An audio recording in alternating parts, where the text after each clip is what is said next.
everybody. Welcome in to Load the Box. We've got a great show for you tonight, breaking down the 2022 Minnesota Vikings draft class. Going to go ahead, in the chat early and often tonight because I haven't been able to access it as much because of the stream and the mock drafts and screen cap. It's been a whole thing, but Jeff Hawthorne, first chat in a long time, it feels like, starting to come together for the Vikings in 2022. We will see about that. I am joined by the marvelous and the wonderful Jack_H_Day. Jack, how are we doing tonight? And then after you say this, we do have some breaking news to announce. About the show. You scared me there for a second. I was like, what just happened? JC Trotter to the Vikings. That would make me feel a lot better going into the season. But I'm doing well. It was an entertaining weekend. Had a lot of fun just kind of sitting on the couch all weekend for the most part and watching the draft. Obviously, the Timberwolves let the state down. It's Minnesota sports fashion. Timberwolves let the state down on Friday night, but had the draft kind of flow into the weekend and then go into Saturday when they're starting to announce a lot more players that people have. I'll say the good majority of people have probably never heard of, but for people like you and myself, we're still nerds about it, and I know both of us were locked into it all weekend long, and it was entertaining. Before we like jump into the straight up Viking stuff, which we're gonna get to in a little bit, I mean, there was just we were expecting the unexpected going into this draft, and that blew out of proportion. Like, I don't think we were expecting Malik Willis to go in the third round. Like, that was the slide on quarterbacks was one of the most insane things. I cannot remember a draft like it. Yeah, and I know it was labeled as like a weaker quarterback class, but I mean there were legit people saying that Malik Willis has a chance of getting drafted by Detroit at 2 overall, and he falls all the way down to the third round. Like, that was just insane. Sam Howell was a 5th rounder, and Carson Strong went undrafted, all while Bailey Zappi was a 4th rounder. Your guy, I know. So it's going to be a fun quarterback class to monitor at the NFL level, because going into their rookie seasons, I think it's a crapshoot, and I think you can throw a dart at this point and hope that it hits the wall and sticks. And I think that's how a lot of these teams are looking at the quarterback class. Absolutely, and I kind of freezing cold. If we were bigger, I think I would have gotten freezing cold takes, but I don't think we're at the scale where they're like tuning into our show. I think I said on the last week, I said something along the lines of like, there's no way, one quarterback goes in the first. There's going to be 2 or 3 guys that go in the first round. Nope. I mean, it was insane. The quarterback slides one saying Nakobe Dean. What? Nakobe Dean, Andrew Booth. I know we're going to talk about him, but like what? Like some of these guys that fell, it was just insane. Kyle Hamilton, the reports, the mocks, everybody was right. He did slide down the draft board. He ends up getting stolen by the Ravens. I mean, it was a very fun draft, and I don't even really. I was pulling up some stuff on my other monitor. I don't even know, like, did you even get into the fact that A.J. Brown and Hollywood Brown were both traded during the draft, like 4 picks in the draft? It was insane. Everybody was moving. It was a good time. And then you had the Blue Man Group doing stuff, and you had Chris Angel dangling upside down. It was insane. It was nuts. It was a really good time, and I watched about half of day 3, and then I watched all of day 1 and day 2. It was a good draft. I mean, how I feel about the Vikings draft per se, maybe stay tuned to find out, folks, right after this ad. And then I press the button. But I do, before we get into the draft and before we do all that, Load the Box has a very exciting announcement to make tonight. And moving forward, it affects us and it affects the Browns guys. Tune into their show later tonight as well to hear their take on what I'm about to say. But if you haven't noticed the difference between our little set, our virtual set that we do this show on, there's a logo in the middle of it now that says Unified Athletic Wear. Super happy to be partnering with them. They're going to be the presenting sponsor of Load the Box, of the Load the Box brand. Really solid athletic wear company, if you will. They do jerseys for softball leagues, for like football teams, like whether that be high school, whether that be high school football or college football, even like types of there are certain rec league football teams that do ask for jerseys and stuff. I actually pulled up they do football, baseball, volleyball, wrestling, they do singlets, they do hockey, and they do soccer uniforms. So they're an elite company. We're super happy to be partnering with them. I'm gonna try and have like a more like note card-esque ad read to do moving forward, where I'm not going to sit here and just be a robot and read, but I do want to know exactly the points that they want me to hit, and it won't be as rambly. But like I said, really excited to partner with them. Can't wait to get some unified gear to show off on the show. And if you have, I do actually want to throw this out there.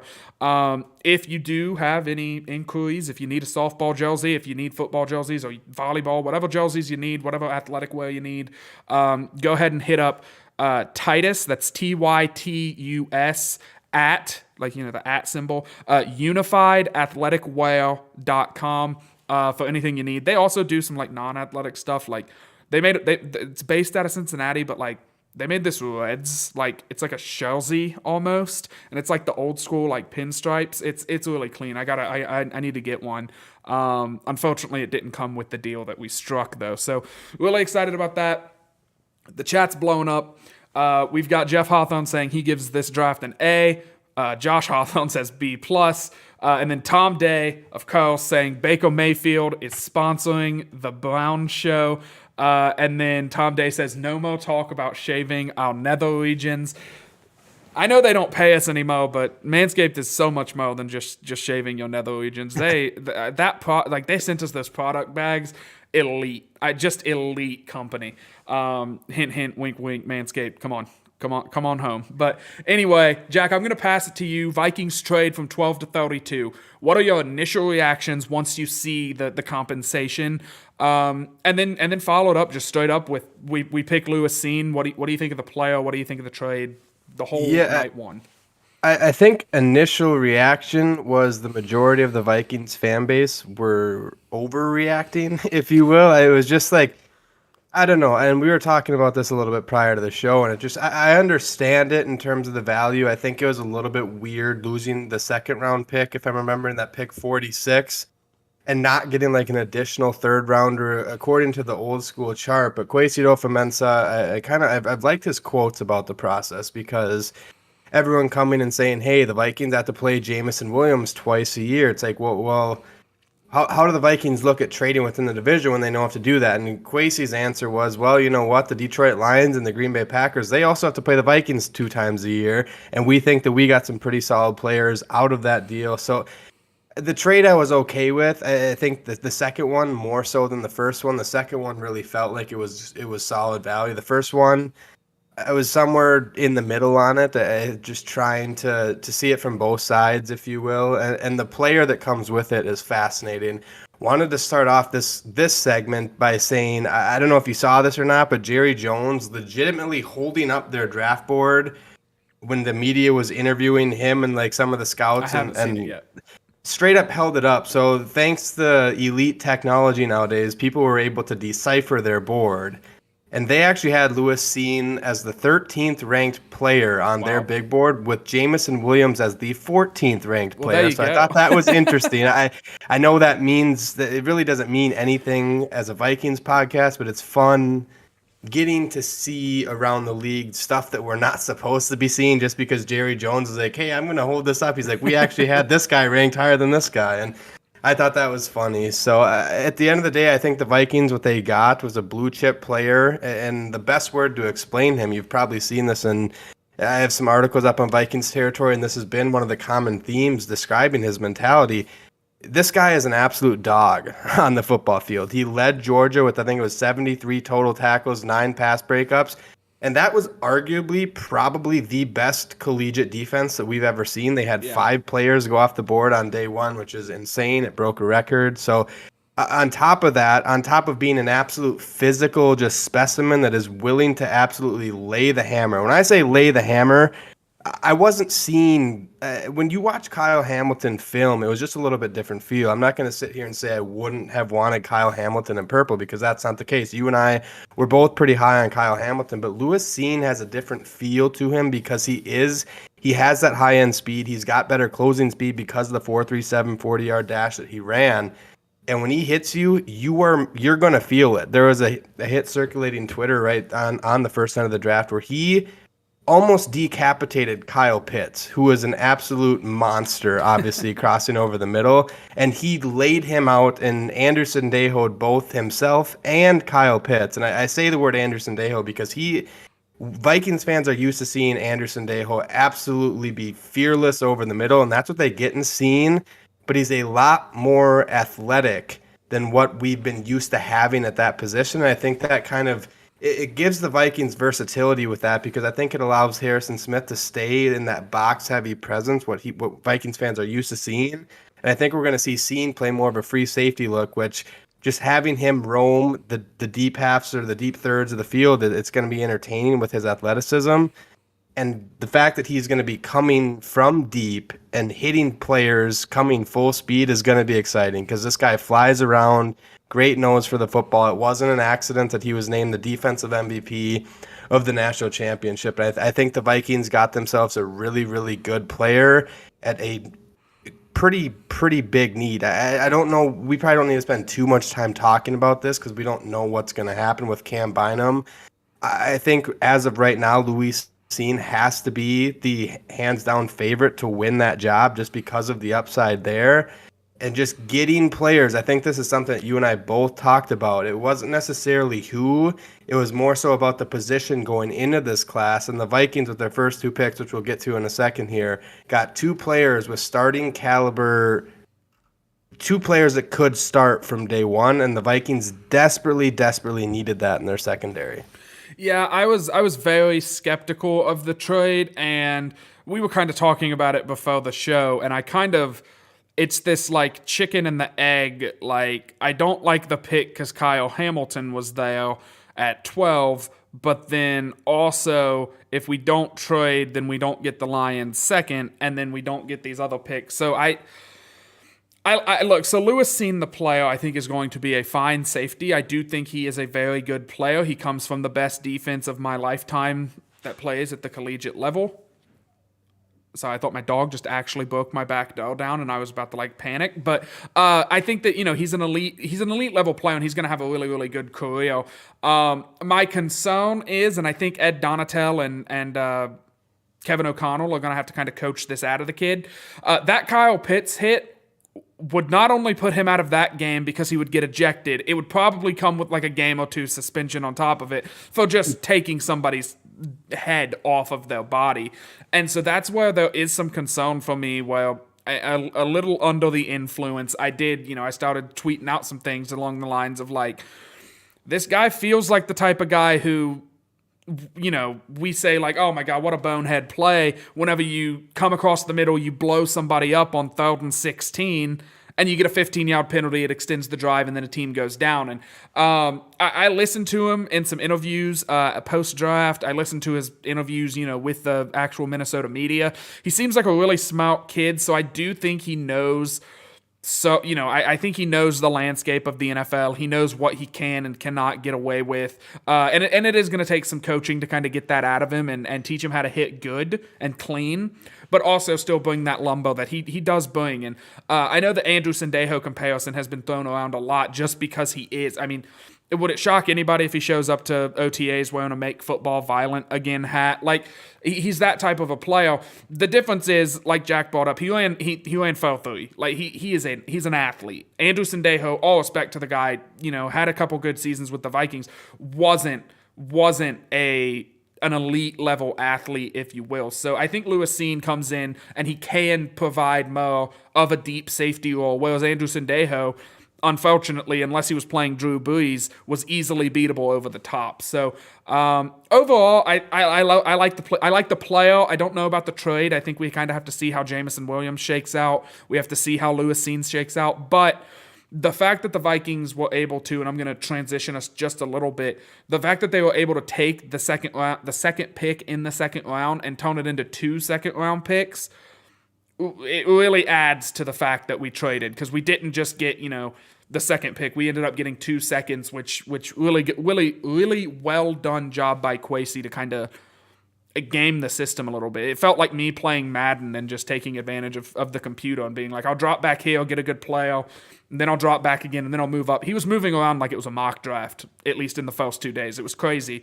And as a Rick Spielman guy, I'm not used to not trading back, 3 picks for a 7th. Like, I'm not used to that. So, but yeah, so day 2, we start off, we trade with Green Bay, we get their 2 seconds. We then trade up to, was it pick 45? Hang on, I have them pulled up. I think it's 42. It is.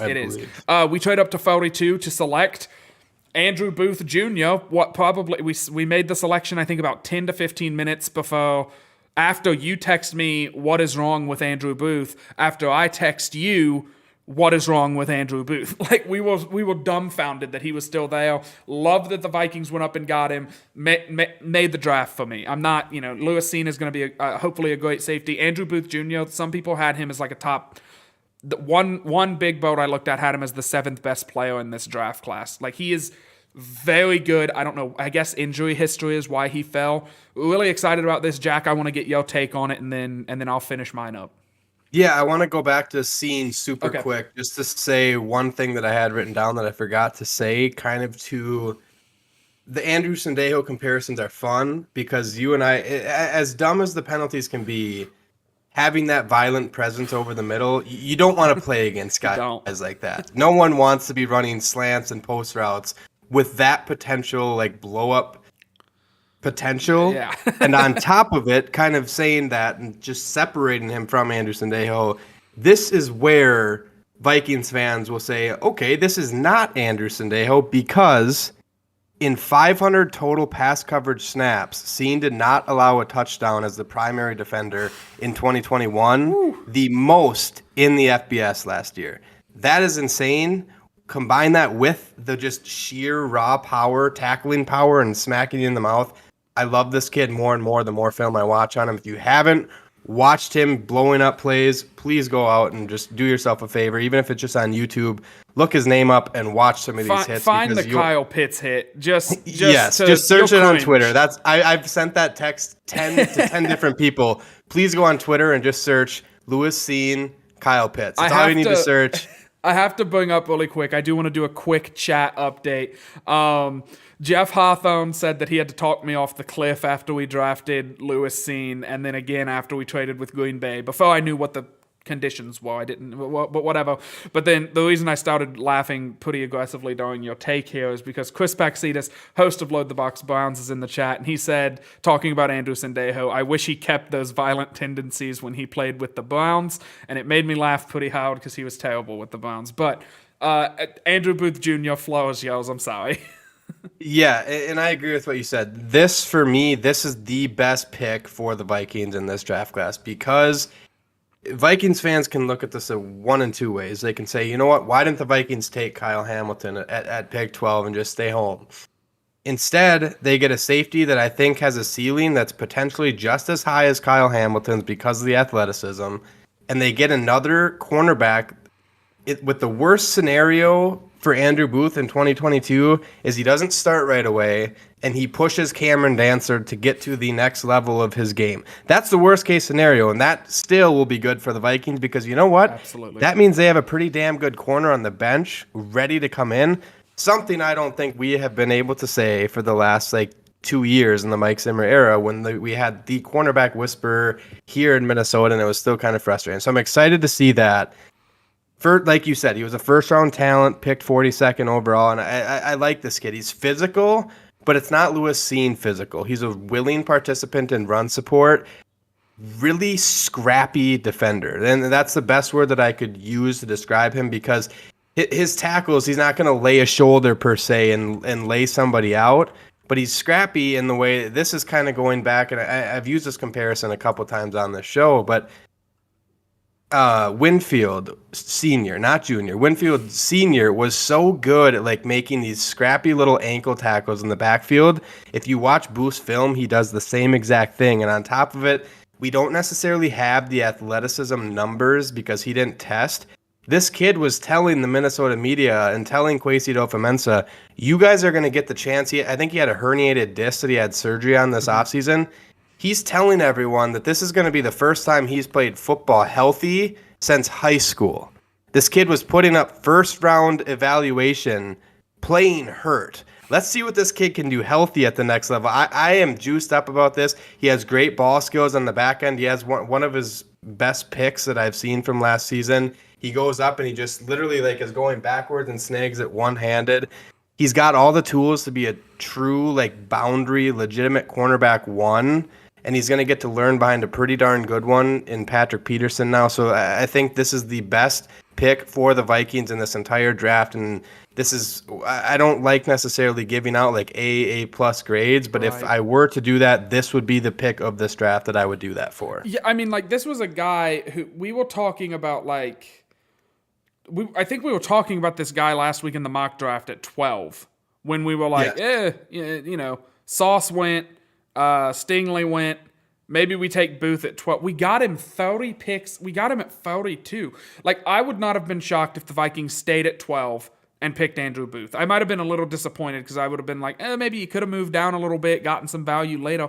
They got him in the it feels like a miracle. Like, I joke, my brother recently had his first daughter, and I joke that she is sent straight from God because, she's a baby. This pick is a gift from God, hand delivered to the Vikings. I mean, and maybe I'm overhyping it, and maybe he's going to be terrible, and we're going to cut him in 2 seasons or something, but, like, this is one of the things I love. When a guy's weakness on every draft website and every guy who breaks him down, and when his weakness can be too physical at the line of scrimmage, he's a guy that Load the Box Vikings loves. I guarantee it, because we love guys that get in your face and they jam. My dad's telling me to slow down in the chat. He jams you at the line. He gets in your face and he just kind of plays nasty. And I'm not saying he plays like Draymond Green dirty, but he plays this like physical style of defensive back that I think when Xavier Rhodes was at the top of his game, you saw him play with. Well, he was getting up on guys. He was getting in their heads. He was talking trash with them the whole game. I think Booth can bring that to the Vikings. I think this is, like you said, I don't like doing the A, B, C, whatever draft grades. But if we did, this is insane. I mean, this is insane. Again, he could end up being a bust. But like the fact that we were able to get a guy with this potential, because everybody is just potential until they play it down, that we got a guy with this potential when we did, made the draft for me. Like, made me be like, okay, Kwesi, you got me back. Let's see what else happens. And then we go to the second first round pick. Excuse me, at the end of the second round. I'm gonna say a couple more things on Booth super quick. Just some of the things wrapping up what I really like about him. He has great ball skills. And when he breaks, when the ball is in the air, he's very, very smooth, has good hip fluidity, and he breaks on the ball super, super quick, and it just looks natural. And the guy flies around, and that's what you need in the secondary. The Vikings added 2 good athletes that are going to fly around, play physical, play scrappy. And at the end of the day, I legitimately think those were the 2 biggest areas of concern, or just the secondary in general was the biggest area of concern. And Kwesi Adofo-Mensah getting 2 potential day 1 starters is just a great start to this draft. I know there's other needs on this team that they did address down the road over the weekend, but the first 2 picks were just excellent in not even just talking about the players themselves, but talking about the positions of need for this football team. And I'm gonna do a bit of a tangent here. I saw a lot of people poo-pooing the Bengals draft because they didn't go super heavy offensive line. And a big part of why they didn't is they spent every penny they had to build an offensive line in free agency. So I knew a lot of people were like, the Vikings need edge rusher. We have Danielle Hunter and Zadarius Smith. I know that they're both injury risks, but like if one of them stays healthy, we have a pretty good pass rush. If both of them stay healthy, we have just a ridiculous pass rush, maybe the best in the league. So I've seen some people saying like, well, the Vikings, they took a safety and they took the Vikings' issue was their secondary. They addressed it. They addressed it in a way that like Rick Spielman hardly ever addressed the problem glares at you in the face, and Rick Spielman would, he would dance around the offensive line. He wouldn't want to draft a guy high. He wouldn't want to commit draft capital to it. Kwesi said, look, I know the secondary sucks.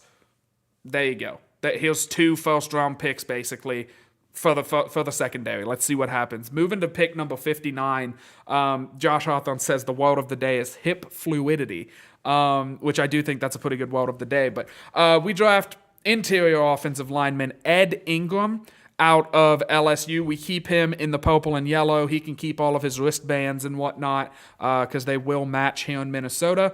Ed Ingram is a guy who I didn't expect us to take in this draft. Not here. No, not here. I didn't expect us to. I don't know. I really wasn't in, especially with we've brought in some journeyman O linemen and J.C. Treadle's still out there. I didn't expect to see a lot of offensive line stuff. This was pretty this is a second round pick on an offensive lineman. I want to get your take on it first because I kind of have mixed emotions about it, but I want to see what you think. I do think it was a bit of a reach. I think there was kind of a run on offensive linemen that made him. I don't necessarily want to sit and judge and say maybe this was like a panic pick. I don't think that was the case because they seem pretty jacked up to get him. I will say, and I'm sure you've seen this as well. We don't tend to talk about the touchy subjects too much on the show, but there were some pretty graphic sexual assault allegations that he had. I think when he was 16. So it's hard to look into that per se because he was a minor, so that you can't get those records. This is a pick that the Vikings, at the end of the day, I really hope that they did their background research on him and they figured out the details about this stuff because Absolutely. if it turns into something down the road and it becomes a further issue, situations like that, they're not fun to deal with. Obviously, if you follow the NFL, you know that. If you follow the Deshaun Watson news, like it's we kind of talk about it like walking on eggshells on the show. It's not necessarily fun to talk about, but the allegations were there. I think the charges eventually got dropped, but neither you or myself are going to sit here and pretend like we know the full details of that because Right. one, they're not out there, and two, they're like I said, they're hard to find. Having said that, I do think it was, like I said, a little bit of a reach, but one stat, and talking offensive guards in general, it's not the easiest thing to do. We can sit here and talk about corners, safeties, wide receivers, quarterbacks. It's easy, but when you watch offensive linemen, you can always go and find plays of them mauling guys. Yeah. That's just how the offensive line works. But I will say this. PFF had him at an 82.6 pass blocking grade in 2021, which ranked first amongst all SEC guards. And you know what the Vikings desperately, desperately needed on the interior of that offensive line last year was someone that can truly anchor and not get shoved back into Kirk Absolutely. Cousins' lap. And that's what they got in Ed Ingram. He might not necessarily be the best athlete, which I think Rick Spielman and Vikings fans are fully accustomed to them drafting on the interior or drafting tackles and moving them to the interior. But this is a true anchor caliber guard that I think is going to be in the mix for that starting right guard job going into training camp. It's fun looking at that position now because they brought in a couple like solid, at the very least average caliber offensive guards. They have Wyatt Davis. Now they have Ed Ingram. There is going to be a legitimate competition for right guard going into this season. It's not going to be, hey, we have Ollie Udo, Wyatt Davis, and Dakota Dozier. It's not going to be that. It's a step up from that. And at the end of the day, that is what the Vikings needed. I don't know if Ed Ingram claims that spot, if it's going to be Chris Reed or someone else, but there's good competition there. And I think the Vikings needed that heading into training camp. And it's something we haven't been able to say for the last 3, 4, 5 seasons. Yeah, I didn't love the pick because Wyatt Davis is like still my man crush. Like I still love Wyatt Davis. I think he's a hell of a player. I think he was a first round talent who had a knee injury, and then we got him, and it was like I mean, like last year's. It's hard because last year's draft, I feel like we got a lot of guys that we were fans of. Like we got Kellen Mond, we got Wyatt Davis, we got the tackle who Christian Darrisaw. Like we got these guys and it was like, okay, yeah, like this is fun. So it's going to be difficult for me to accept Ed Ingram if he does take a job that I feel should be Wyatt Davis's. But I'm also not there watching Wyatt Davis in practice. I don't see how he's doing. I don't see, all this stuff. I just know how he played at Ohio State. Like you said, there's some nasty stuff in Ed Ingram's past. We won't get into it, oblong footballs, but from a purely football perspective, like you said, he's got a really good anchor, and that's kind of what we need in the interior, especially if it looks like Garrett Bradbury might be rolling out there week 1. As of right now, J.C. Treader, please save us one time. But we're going to be, dealing with some hefty boys that we're going to have to pass block against, and I do think with O'Connell's system, don't get me wrong, they're going to want to establish the run, but I do think that we're going to attempt to throw some pretty fun passing plays in there. Really quickly for the chat, Tom Day says the Tom Day Offensive Guard Lineman of the Year next season, or maybe the year after that. So he has 2 seasons to win the Offensive Lineman of the Year award from Load the Box. And then Tom Day's dreams will come true. And then Josh Hawthorne says that we could throw my father out there to play guard for the Vikings. I thought we were going to get something serious here. Chat's a nightmare tonight. Do you have anything else you'd like to throw out there about No. Eddie? I'm excited about the next pick to talk about him. The next pick.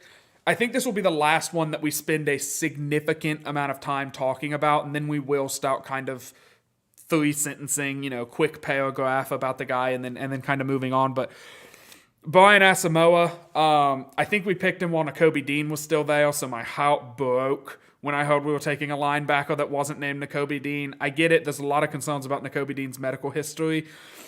Still would have taken Nakobe Dean here. But Brian Asamoah, really good football player. Just he's undersized, but he played in like the Big 12, so you know what you're getting out of Big 12 linebackers. And they're going to be smart, they're going to be fast, they're going to be freaky athletic, and I think that's what they get in Brian Asamoah. I'll pass it over to you. Yeah, Brian Asamoah, first and foremost, my favorite thing that Kwesi Adofo-Mensah said, and the Browns guys, I think, will second this for us. They remind him, or he said that he reminded him of JOK, his second round pick for the Browns last year. Great nose for the football. He is undersized, but the guy flies around, and when he gets his hands on you, he's going to stick you and bring you to the ground. He's a good physical tackler. I do think from day one, he gets to sit and learn. He's probably not going to be a starter. You might have some nickel style packages because he is athletic enough to be out in space. I think he ran, 4.56 40-yard dash. This guy is like a freak athlete in terms of like the percentiles. That's 86 percentile for linebackers.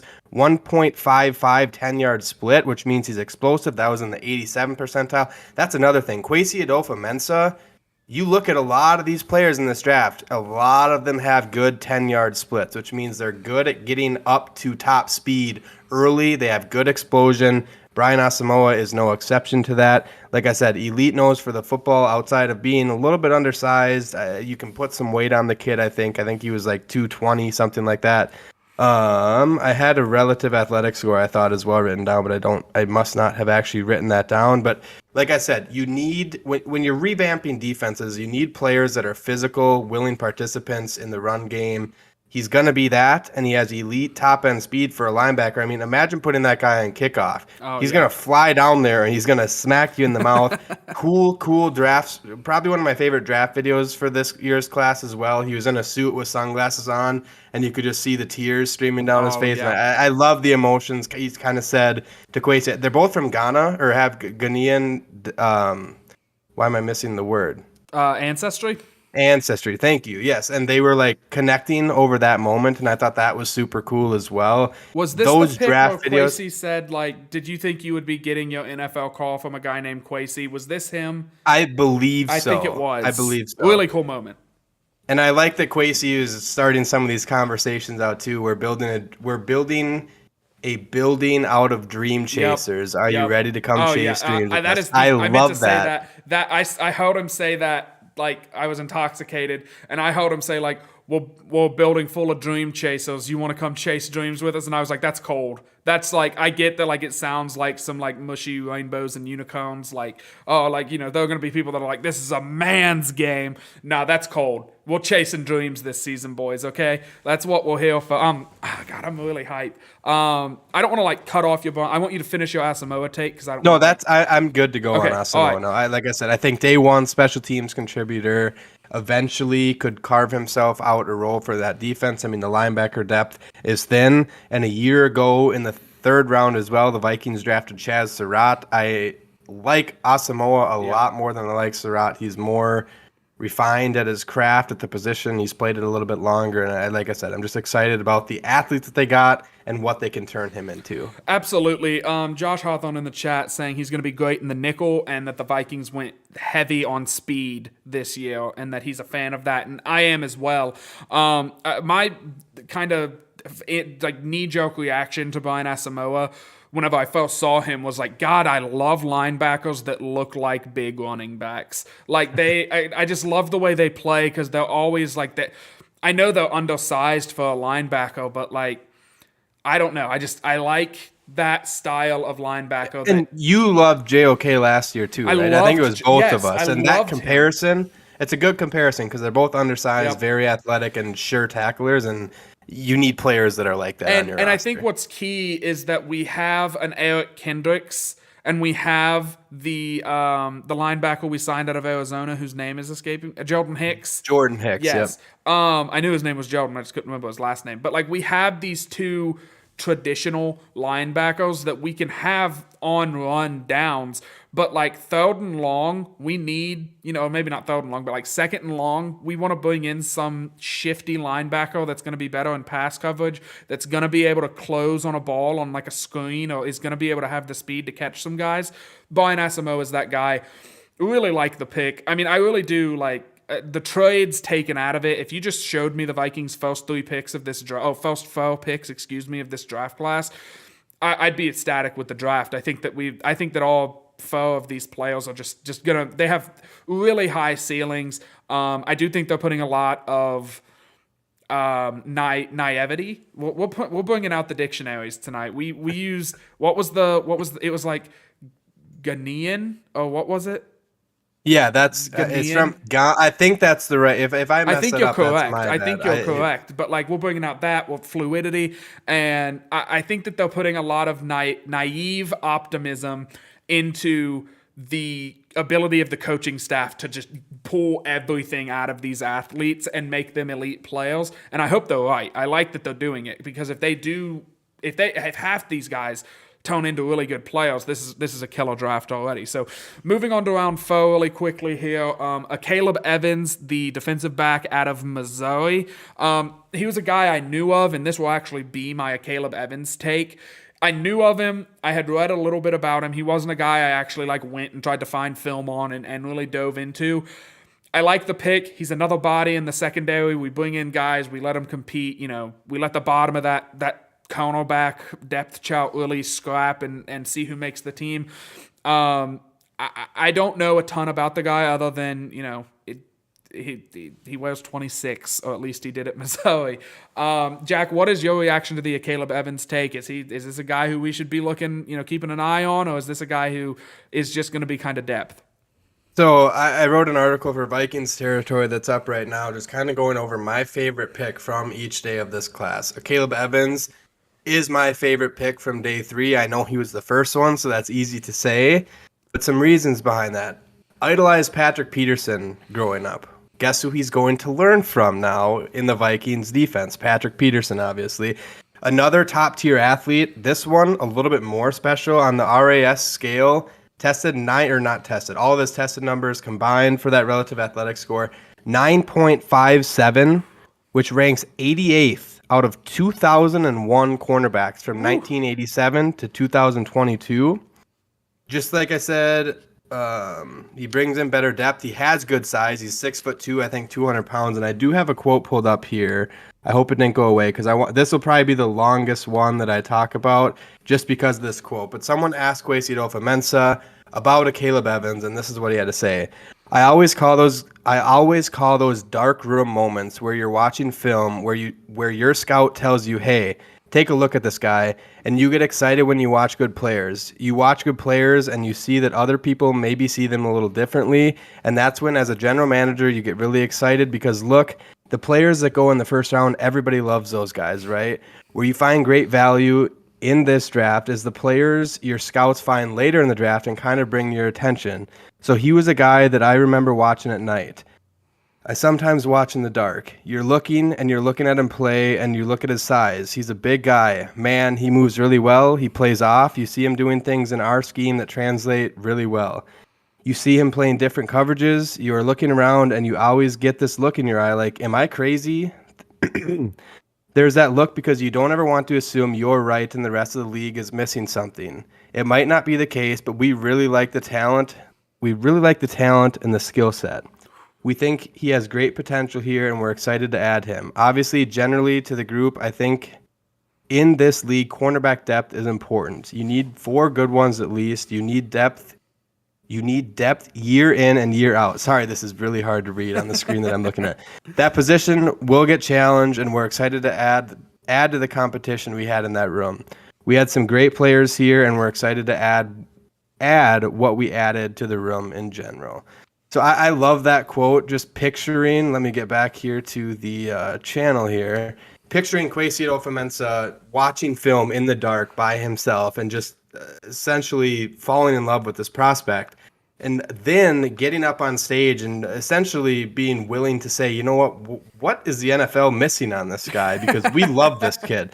And that's exciting because I think there was a lot of people that look at this pick and were like, you know what, that we had 10 other corners on the board that we knew their names of. And this is a kid that transferred from Tulsa to Missouri and played his final year in the SEC and was really the only bright spot to that Missouri defense. But if he hits, I mean, there's been some really good cornerbacks to hit in mid rounds. Richard Sherman was one I think Seattle drafted in like the 5th round. Not necessarily saying that's what it's going to be, but you look at the athleticism that he brings to the table and how highly the scouting staff is looking at this player. I think there's something there, and that should be exciting because, as I said 20 minutes ago, that secondary needed help, and I think they got 3 pretty damn good football players that are going to come in. And I'm not saying Evans is going to contribute right away, but you need the depth there. Patrick Peterson is aging, and now they have a good young core with Cameron Dantzler, Andrew Booth, and a Caleb Evans. So I think it's an exciting pick with just top tier athleticism. That it's kind of, you're probably sensing a theme here a little bit that they're drafting top tier athletes, and I don't think that's a bad thing to have too many good athletes on a football team. Absolutely. It does feel like the old like Al Davis, like speed kills, this whole mentality. But really quickly before we get on to the 5th round, I do have we have a question in the chat. Are we more excited about the revamp of the defense or the Kevin O'Connell's offense this season? I'm going to say like 2 sentences max. Personally, it's the defense, 100%. I mean, my God, the offense looked fine last year. I mean, it did feel like Mike Zimmer just had his thumb on top of it all season, but like, I don't know. I've seen like Kevin O'Connell's offense, which is basically Sean McVay's offense, go and win a Super Bowl. I'm excited to see the Vikings defense not be absolute garbage. Jack, your opinion? Yeah, defense. And it's nothing against the offense. I think it's easier as a Vikings fan and follower to see the changes because you're not, I mean, if Ed Ingram claims that starting right guard spot, that might be the only legitimate rookie contributor. Yeah. I think they got some good ones that we'll talk about here in a little bit and probably breeze through, but the excitement factor isn't quite there. I think the Kevin O'Connell excitement factor is there. It's not really worrisome that Kirk Cousins is going to have a new scheme because he's gone through like 100 different offensive coordinators already throughout his career. So I think the offense is going to kind of pick up where it left off. Yes, they're going to have to transition to a different scheme, but it's hard to answer anything other than defense when they completely loaded up on that side of the ball. Yeah, I think I'm excited to see like 3 new guys in the secondary more than I am to like, oh, wait, what? Justin Jefferson had 1,500 yards again? I'm shocked. Like we kind of know, but and that's not taking anything away from it's a good question, but like yes, it is very much so like we know what we're getting out of the offense. Like, we know what Kirk is, we know what JJ is, all that. But now going into round 5, I'm going to try with this name. I'm going to try. I have it broken down. Is it Assezi? Is that at least the first name? So I think somebody tweeted this out, and I can't remember who it was, but thank you for doing so. They had it in parentheses with like it broken up. Yeah. It's Assezi, so Assezi. Otomewo. Okay, so the last name I probably would have said Atomewo instead of Otomewo, but like it might be that. It might be Otome. That might be how you say it. I should probably know that he was a Gopher, but not the most. I don't know. I don't know like anything about this guy. I'm going to be honest with you. Josh Pascal went off the board in the 2nd round, and I was like, well, there went the deepest D lineman I know. Like, I really didn't look at D line heavily this year. I have seen some breakdowns of him. I like what I see, but I'm not positive that he's, Daniil Hunter 2 per se. What do you think of this guy? Yeah, he's going to be a different fit than what Daniil Hunter would be. I think traditionally, I think he fits the 5-tech role more, so he'll be more of an actual 3-4 defensive end instead of an outside linebacker. Another slightly above average athlete, packs a punch. He's 6'5", 282, and he has 34.5-inch arms, so he's a bigger guy, super long arms. I thought I had one more thing to say, but I think I just said it all right there. We don't need to spend a ton of Yeah, time. I no. think the biggest thing is knowing he's probably going to fit in as that 5 tech role because he doesn't have the pass rushing arsenal that Zadarius Smith and Daniil Right. Hunter has, and I think he's more of a bruiser type player than going to get by you with the Right. athleticism. He's going to use his hands and fight off you. So that's all there is to know, and we're going to speed through these last ones a little Yeah, I bit, I'm think sure. so. So. Especially we're running a little short on time. We will get to this guy, and we have a comment in the chat from Jeff Hawthorne saying the running back from North Carolina might be a little more than a backup in a few years. And I agree with that. Ty Chandler out of North Carolina. I've seen multiple tweets from verified NFL people or portals, whatever you want to call them, where they have their steals of the draft, and Andrew Booth is on there pretty high, and Ty Chandler's been on about everyone I've seen too. Really respectable running back, kind of a scat back kind of guy. I saw one comparison to an Alvin Kamara type kind of pass catching, third down back that can do more, but that's kind of what his role will be this year. I like the pick. My question is, does this mean Kine Wongwu is just a kick returner? Is he our I Devin think Hesto? I think it might even mean, hey, what's going to happen when Alexander Madison decides to walk when his contract is up after this year? Because I don't think the Vikings are going to pay him what he can make across the NFL. But this is all from courtesy of mockdrafttable.com, which really it compares all of the athletic testing numbers and it spits out players that are comparable in terms of athletic traits. And the two of the top three, the most comparable with an 87.1% match was Lamar Miller. Okay. And I think this was third at 84.9% match, which is even more exciting, was Jamal Charles. And I know that's just athleticism, but seeing that, he ran a 4.38 40-yard dash, so he's got blazing speed. He can catch it out of the backfield. He had 1,308 all-purpose yards and 14 touchdowns in 2021. And on top of that, after having a productive 2021 season with all of those numbers, he wasn't going to scratch the surface with Michael Carter and Javonte Williams in front of him the year before. So he popped off in the year that he got his chance. He made the most of it. And like I said, the athleticism compared with the on-field production is exciting. I don't know if you can expect big things as a rookie this year. The Vikings have a pretty crowded running back room, but this is a position that I think was kind of, I won't say need per se, but you and I kind of talked about this in mock drafts that we were doing. Hey, this could be an area where someone falls 5th, 6th, 7th round. The Vikings could utilize a pick there because rookie running backs just make sense, and I think they got a pretty good one in terms of value with where they took Ty Chandler. Yeah, it'll be interesting. I know the Rams have had traditionally. It feels like for fantasy football players, it's like, who do you take? You know what I mean? It feels like the Rams are they have 5 running backs that are all really good, or at least put up good production. Not quite as many as San Francisco has every year, but they have Cam Akers, and then he gets hurt, and then it's this guy, or it's Sony Michel, or Darrell Henderson. That was the name I was thinking about. But before we move into the 6th round, Tom Day says Luigi 3 times in the chat. That's an undrafted free agent that he wants us I've written about and talked about a little bit. I was gonna say, I was like, who? I looked through the draft. I was like, nobody is named Luigi. I don't know who Luigi is, besides Mario's brother. But moving into round 6, the Vikings take tackle Vidarian Lowe, tackle out of Illinois.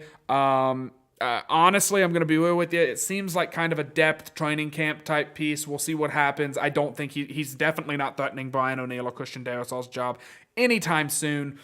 But always good to have, depth tackle kind of throw it out at the bow, see what sticks. What do you think of this guy? Yeah, he started 52 games for Illinois. He was a left tackle for them last season, 35 and 3/8. There's trends in this draft that if you pay attention to, you can see 35 and 3/8 arm length, which is in the 92nd percentile. Swing tackle with guard flexibility. You need guys like that. Like I said, I'm more excited about the state of this offensive line and just the depth behind what the starters are going to be than I've been in years past because of the free agency additions that they kind of were bargain bin shoppers and got some average type players. But let me remind Vikings fans, average type players at the right guard position are very, very hard for this team to find, and that's been very evident over the last 5 seasons. So bring all the depth. Rashad Hill is no longer a Viking, so having a swing tackle that can play in that backup role on either side, I think, is huge, and that's what they're getting out of Lowe. Yeah, and then moving on here kind of quickly to Jalen Naylor. I think this is the guy who we'll spend the most time on, and then we'll kind of breeze past the last pick. But Jalen Naylor seems like he might be the punt returner. Wide receiver out of Michigan State. Does have that in common with Kirk Cousins. I'm sure that even though they went there 10 years apart, there's going to be a bond because of the Michigan State thing, and he'll be our wide receiver 1 in no time. But no, he's a really quality wide receiver. I'm kind of, joking around here, but I do like Jalen Naylor. He was a name I heard thrown around before the draft because of his special teams punt returning capabilities. The wide receiver room's kind of crowded. I don't know that he overtakes KJ or even Emil Smith-Marset. And then we got BC Johnson coming back and Chad Beebe still here. There's some guys that he's going to have to beat out. I don't know how much of the Chad Beebe thing is still going to be around now that the old regime is out, or the BC Johnson thing for that matter. But I do think Jalen Naylor is going to be a special teams contributor. I think he'll make the 53 if he stays healthy, in my own personal opinion, because are we going to have Pat Pete take back punts this season? It just kind of, I think we need somebody to do it. I don't think Keeney has done it enough. So I think Jalen Naylor's the guy. Your opinion? Yeah, Keenan McCardle was allegedly pounding the table for this guy as well after saying, hey, we don't need to draft a wide receiver early. So he's high on this kid and kind of reminds me of Amir Smith-Marset, another Big Ten receiver that you look at the numbers, it's not going to be overproduction, or there's not going to be a ton of production. And I think that's the case for any wide receiver coming out of the Big Ten if you didn't go to Ohio State, because the lack of top end quarterbacks in the Big Ten it's just not there. There's not these gunslinging style quarterbacks that are going to give wide receivers the opportunity to put up over 1,000-yard receiving, and then obviously that can happen. There's guys like Tanner Morgan that'll go off for a season when you have Rashad Bateman and Tyler Johnson, but he has sticky hands. He is very explosive as well. He has a good vertical, solid broad jump, smooth route runner, and he has really sticky hands. There's a tweet that I saw. I think they were playing against Pitt. He gets spun around and he just snags a one-handed catch, or just sticks his glove and he just snags it out of the air. Need wide receiver depth. This was a position I thought might have gotten taken a little bit earlier, but this felt and this is a reoccurring theme throughout the draft, but it felt like really good value for where they took him. And I agree with you, the punt returning versatility is going to help him make a case for making the 53-man roster, and I think he has a legitimate chance at being right in there for that wide receiver 5 heading into camp, or coming out of training camp, I should say. Yeah, I think that it is going to be interesting, and this is less about the draft, and this will probably be a conversation for another show, but it's going to be exciting to see what the new regime thinks of BC Johnson and Chad Beebe, who are not guys that are household names. Is Chad Beebe on the roster still? I don't remember, because I thought he broke his ankle last season or something. He might have. I can't. It's weird when guys get hurt like that too. I thought they released him when he got hurt, but I don't know if they brought him back and then I can't remember. I saw a tweet that just kind of compared. It just listed the new wide receiver room, and BB was on that, but I mean, I don't know. I don't think I could be completely wrong too. I was actually asking because I'm not sure. Again, this is I'm not going to do this right now. We will talk about the wide receivers when we get into training camp and OTAs and all of that kind of stuff. But with that, we are on to the final pick of the night. The chat is now closed. Last chat of the night. Luigi. Oh wait, okay. I think BB went to the scout squad. Okay, so he might be on the practice squad. So tight end Nick Muse is the Vikings' 7th round pick, the tight end out of South Carolina.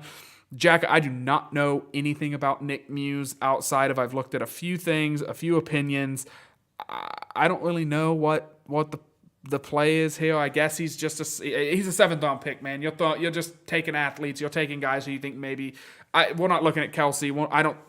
I think the tight end room is set for next season. I think you can guess the depth chart already. But what do you know about Nick Muse? What's your opinion? Yeah, another high relative athletic score with 8.80. And all I really know, another body in the tight end room. This is another position I was a little bit like taken back by the fact that they didn't address it a little bit earlier. Isaiah Likely was falling. He was a name that was more of like a big-bodied receiving threat, which I think the Vikings could have used. But we can move past that quickly and get to what apparently is everyone's favorite talking point. And I'll bring some news to you and let you end the night with you having the chance to go and watch some tape on this kid, because I'm excited about it. I've been doing the last, like, when I go to bed the last couple nights, I've been on Twitter, like just searching the names and getting like really way too far down in the Twitter sphere, looking up stuff about these guys that the Vikings drafted. But Luigi Villain, Wake Forest undrafted edge that the Vikings paid $227,000 to, guaranteed. That was guaranteed money that they paid him. So they see something in him. Again, common theme of taking good athletes. He had an 8.85 relative athletic score. And this is the tweet that I saw that I was like, it initially sparked my interest in this player. CBS's Chris Trapasso, I think I said your name right, had him ranked as his 77th highest prospect in this entire class. And he went undrafted. That would be a third-round value for this kid that went undrafted to the Vikings and now has a potential to crack a roster and learn behind Zadarius Smith and Danielle Hunter. He started school at Michigan, didn't have any production there, transferred to Wake Forest, and in his only season at Wake Forest had 34 tackles, 8 sacks, and 2 forced fumbles. So could be a diamond in the rough. He's got a super, super cool name in Luigi. If a guy like that makes the roster, the nicknames are they're gonna flood for this guy. But Luigi Villain, I've already seen some memes about Villain. Maybe that's how you say his last name. I don't know if it's Villain or Villain. Mm-hmm. I'm not sure, because I've seen, like I said, some memes about saying this guy is going to be a villain coming in here. But he's another solid athlete at a position that the Vikings did not address throughout the draft, like that outside linebacker type role that Zadarius and Danielle Hunter are going to play. And I don't know what the depth is going to look like behind them either. So I think he has a legitimate chance to come into camp, turn some heads, and maybe crack the 53-man roster. You're not paying a guy $227,000 guaranteed money as an undrafted free agent unless you see something in them. And I think the Vikings see that in Luigi, and I think he's definitely a name that is going to be worth monitoring throughout rookie mini camp and then going into training camp as well. Yeah, absolutely. And I do have to say, the chat never shuts down. That is the new final chat of the evening, as Jeff Hawthorne, always the rebel, has to chime in there. But yeah, overall, I think if I had to slap a grade on it, I'd give the Vikings a solid B+. I think that there were some really good picks that I really liked, and then there were a couple things that left my head scratching, specifically the trades. But overall, I think that, again, I know we don't really do the grades and the letters and all that stuff, but I do think this was an above-average draft. But, and I said it earlier, you can't grade a draft until 5 years down the road, blah, blah, blah. I know all of that stuff. I do think that, we're going to see some guys that contribute this season, and I think that's an important thing whenever you're a team that knows they need help on the defensive side of the ball. So, Jack, I'm going to pass it over to you. I'm going to be real. It's going to be difficult to get me ready to run through a brick wall, as OTAs are, I think, later this month, but it's OTAs. I mean, talk to me when training camp gets here. It's going to be a long summer. The Reds are on pace to go like 22 and 140, so it's going to be a long summer, but, I'll enjoy it. So, Jack, what do you got for me before we probably move to a bi-weekly schedule? Yeah, I agree with you, actually. I think the B+ grade is the fairest grade that you can give this, because there were some, I shouldn't even say concerning moments throughout the process. I think there's criticism is warranted for some of the stuff that happened, because I think you potentially could have gotten more value, but as Kwesi said, who knows what the value is, because you don't know what you're getting in Louis Cine. The Detroit doesn't know what they're getting in Jamison Williams. So it really can't be determined on who won that trade until we see the product on the football field out of these players. And I think the Vikings, like I said earlier, I think the Vikings address the biggest areas of concern, which is heavily in that secondary for myself. And like you, it is going to be a little bit harder now, because it's not, we just build up for these mock drafts. For the people that hate mock drafts, you can finally stop seeing them here for at least probably the next 8 months or so, whenever the Vikings season. If the Vikings season starts to dwindle next year, I'm sure We we'll be start one of the first 0-2. ones. We're doing a mock draft. Like week With the 30. quarterback. But yeah, other than that, there's just not a whole lot to talk about. I think rookie minicamp is next weekend, I believe, for the Vikings. The Wild have their second playoff game after getting shut out 4-0 by the Blues on Monday. And the Timberwolves at least the Twins have kind of turned. I think the Twins have won like 11 out of 12 or something like that. So the Twins have actually turned their season around. But this is a Vikings podcast, so we probably don't need to just go into too much detail on that. Make sure you're following us on Twitter. That's where we're probably the most active at LTB Vikings. Follow myself at Jack_H_day. And I think Jordan's, who he doesn't even necessarily use as much. Instead, plug sponsor of the show, Unified Athletic Wear. #Unified. Okay? Use it on Twitter. Buy your stinking softball jerseys from these people and your football jerseys and your volleyball jerseys and get all your stuff. They make good. Their stuff is clean. I'm telling you. They have some clean things that you can buy. And we have to. It's weird. We have a sponsor again. We're in professional business relationships with people. We have to tin these, but yeah. Continue. Yeah. Other than that, I really don't have too much to say. I think the show is going to get a lot more fun come July when training camp talks start heating up. Maybe something comes out of nowhere and JC Treader gets signed. That would be like.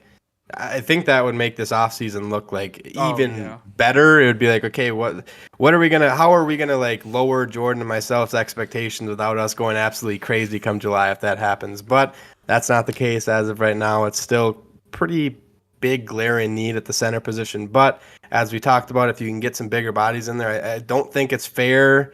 Not that we should necessarily say that Garrett Bradbury, a first-round pick, needs help, but he hasn't really had anyone on that right guard spot. The guard spots, the entire interior has been bad. So let's see if they can get a legitimate guard playing next to him and see if that maybe elevates his play. I don't know if that'll be the case. Maybe not. I know Vikings fans are pretty sick of seeing him land in Kirk Cousins' lap, but hopefully that's not the case. Hopefully it improves a little bit. But like I said, it was a pretty all-around solid draft for Kwesi Adofo-Mensah, his first time doing it as a general manager. Kevin O'Connell's first time doing it as a head coach. Vikings came out, got some really solid players at some pretty big positions of need, and I think Vikings fans should be extremely, extremely excited heading into training camp, and most importantly, Skol as always.